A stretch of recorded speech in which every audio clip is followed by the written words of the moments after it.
সে ছিল শুধু একটা মেয়ে, একটা স্বপ্ন।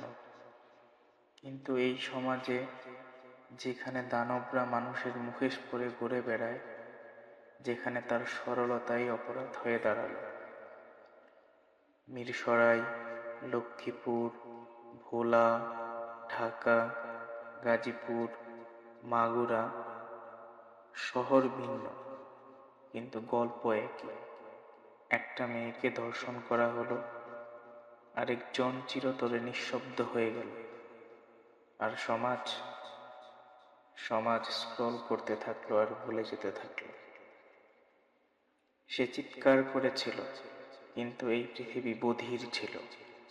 সে লড়েছিল, কিন্তু আমাদের আইন ছিল দুর্বল।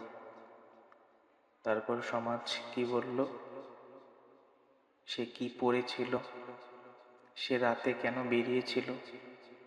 কিন্তু কেউ জিজ্ঞেস করলো না কেন ধর্ষকেরা এখনো মুক্ত ঘুরে বেড়াচ্ছে। বিলম্বিত বিচার মানেই অন্যায়, কিন্তু এবার আমরা চুপ থাকব না।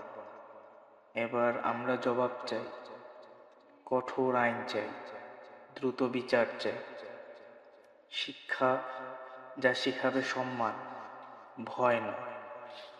কারণ আজ আমরা যদি তার জন্য না দাঁড়াই, তাহলে কাল এটা আমাদের বোন, আমাদের বন্ধু, অথবা আমি বা আপনিও হতে পারি। তার কণ্ঠ কেড়ে নেওয়া হয়েছে, আপনারটা নয়। আওয়াজ তুলুন, প্রতিবাদ করুন, ন্যায় বিচার চাই।